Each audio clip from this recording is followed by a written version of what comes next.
तो डीएनए मित्रों, आज हम डीएनए में सबसे पहले भारत के कट्टर दुश्मन पाकिस्तान और सबसे असरदार मुस्लिम देश सऊदी अरब के बीच रक्षा समझौते का विश्लेषण करेंगे। लेकिन सबसे पहले यह जानिए कि इस समझौते की सबसे बड़ी हाइलाइट्स क्या है। यह समझौता कहता है कि अगर पाकिस्तान या सऊदी अरब में किसी एक के खिलाफ आक्रमण होता है तो इसे दोनों देशों के खिलाफ युद्ध माना जाएगा। एक तरह से यह रक्षा समझौता सऊदी और पाकिस्तान की रक्षा जुगलबंदी है, जिसे भारत के लिए चैलेंज माना जा रहा है। क्यों ऐसा कहा जा रहा है, इसे समझ लीजिए। अगर भारत ऑपरेशन सिंदूर जैसा कदम उठाता है तो यह सिर्फ पाकिस्तान पर अटैक नहीं होगा, बल्कि सऊदी पर भी हमला माना जाएगा। तो क्या सऊदी और पाकिस्तान के रक्षा समझौते से आतंक के खिलाफ भारत की लड़ाई पर असर पड़ेगा? क्या पाकिस्तान को सऊदी अरब का कवच मिल जाएगा और इसकी आड़ में पाकिस्तान भारत में आतंक एक्सपोर्ट करता रहेगा? क्या सऊदी शील्ड से पाकिस्तान की ताकत बढ़ जाएगी?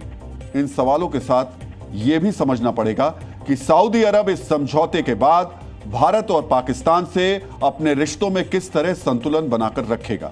आज डीएनए में हम आपको इन्हीं सवालों के जवाब देंगे। डीएनए में आपको बताएंगे इस रक्षा समझौते की चुनौतियों से निपटने के लिए भारत की तैयारी क्या होगी। हमने डीएनए में आपको इस्लामिक नेटो के विचार की खबर भी दिखाई थी। आज आपके लिए यह जानना जरूरी है, क्या सऊदी अरब और पाकिस्तान की डील के साथ इस्लामिक नेटो की शुरुआत हो गई है? लेकिन सबसे पहले आप सऊदी अरब और पाकिस्तान के बीच डील के बारे में सब कुछ जान लीजिए। आखिरकार दोनों देशों के रक्षा समझौते के मसौदे में क्या क्या कहा गया है और क्या क्या छिपाया गया है। यह समझौता दोनों देशों के लिए कितना अहम था, इसका अंदाजा इससे लगाया जा सकता है कि समझौते पर साइन करने के लिए पाकिस्तान के प्रधानमंत्री शहबाज शरीफ, फील्ड मार्शल आसिम मुनीर और पूरी कैबिनेट अचानक रियाद की राजकीय यात्रा पर रवाना हो गए। पाकिस्तान में भी लोगों को इस बारे में कोई जानकारी नहीं थी। इस समझौते की खबर अचानक पाकिस्तान के लोगों को उस वक्त मिली जब रियाद में प्रधानमंत्री शहबाज शरीफ और सऊदी अरब के क्राउन प्रिंस मोहम्मद बिन सलमान ने रक्षा समझौते पर हस्ताक्षर कर दिए। इस समझौते को स्ट्रेटेजिक म्यूचुअल डिफेंस एग्रीमेंट कहा जा रहा है। इस समझौते में यह कहा गया है कि किसी भी देश पर हमले को दूसरे देश पर हमले के रूप में देखा जाएगा। इसका मतलब है कि पाकिस्तान और सऊदी अरब एक दूसरे के खिलाफ किए गए हमले का संयुक्त रूप से जवाब देंगे। दोनों देशों के बीच सैन्य अभ्यास, हथियारों की आपूर्ति और खुफिया जानकारी साझा करने का समझौता भी किया गया है। भारतीय सुरक्षा के लिए यह खतरा हो सकता है, क्योंकि अब पाकिस्तान की पारंपरिक सेना को सऊदी अरब के पास मौजूद आधुनिक हथियार और डिफेंस सिस्टम का सहयोग मिलेगा। समझौते में परमाणु सुरक्षा का सीधे सीधे जिक्र नहीं है, लेकिन एक सऊदी अधिकारी ने कहा है कि यह समझौता सभी सैन्य साधनों के लिए है। यानी पाकिस्तान अपनी परमाणु शक्ति का उपयोग भी सऊदी अरब की सुरक्षा के लिए करेगा।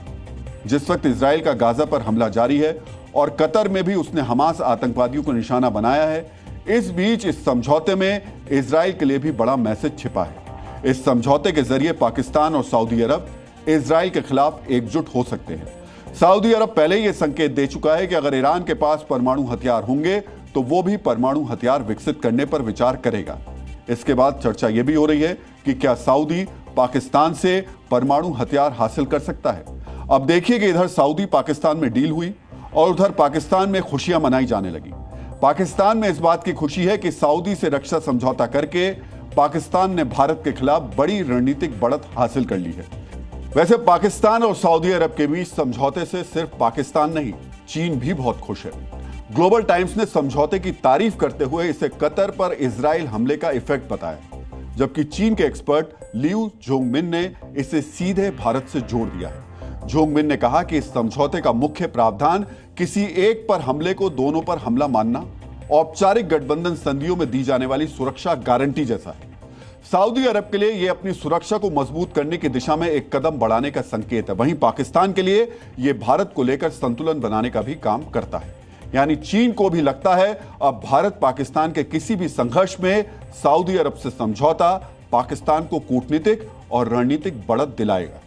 लेकिन यह भी एक सच्चाई है कि पाकिस्तान से समझौते के बावजूद सऊदी अरब और भारत के संबंध बहुत मजबूत हैं। यह बात पाकिस्तान भी मानता है। इसलिए फिलहाल भारत इस समझौते को बारीकी से परख रहा है।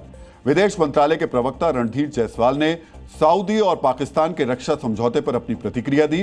रणधीर जायसवाल ने कहा कि हमने सऊदी अरब और पाकिस्तान के बीच रणनीतिक रक्षा समझौते के साइन होने की खबरें देखी हैं। सरकार इसके बारे में जानती थी और ये दोनों देशों के बीच एक लंबे समय से चल रहे समझौते को औपचारिक रूप देने वाला कदम है। हम इस समझौते के राष्ट्रीय सुरक्षा पर प्रभाव और क्षेत्रीय तथा वैश्विक स्थिरता पर इसके असर का अध्ययन करेंगे। सरकार भारत के राष्ट्रीय हितों की सुरक्षा और संपूर्ण राष्ट्रीय सुरक्षा सुनिश्चित करने के लिए प्रतिबद्ध है। Zee News.